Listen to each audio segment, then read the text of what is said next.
हे महाशय मला विचारतात की तुझ्या घरात बाबासाहेबांचा फोटो आहे का, तर तू खरा मराठा. या बघूया. माझ्याकडे बाबासाहेबांचा हा फोटो आहे, हा फोटो आहे, हा एक फोटो आहे, हा एक आणखी फोटो, आणखी हे 2 फोटो आहेत आणि त्याचसोबत आणखी हे 2 फोटो सुद्धा आहेत. आणखी बरेच फोटो मला घ्यायचे आहेत.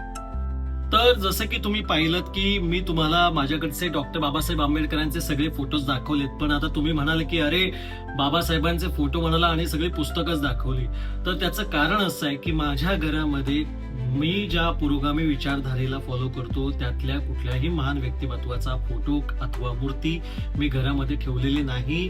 त्याच्यामध्ये अगदी छत्रपती शिवराय असतील किंवा डॉक्टर बाबासाहेब आंबेडकर असतील, कुणाचाही फोटो मी लावलेला नाही. त्याचं कारण असं, आपण एकदा का फोटो आणि मूर्त्यांमध्ये अडकलो की व्यक्तिपूजेकडे वळतो आणि एकदा का व्यक्तिपूजेकडे वळलो की ते विचार बाजूला राहून जातात.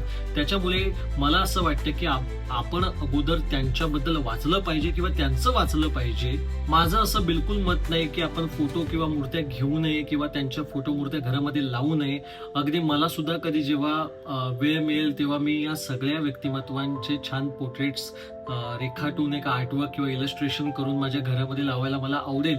परंतु त्याआधी मला जितकं वाचता येईल या मंडळींबद्दल आणि त्यांचे विचार मला जितके आचरणात आणता येतील, किमान प्रयत्न करता येईल तो मला करायचा आहे.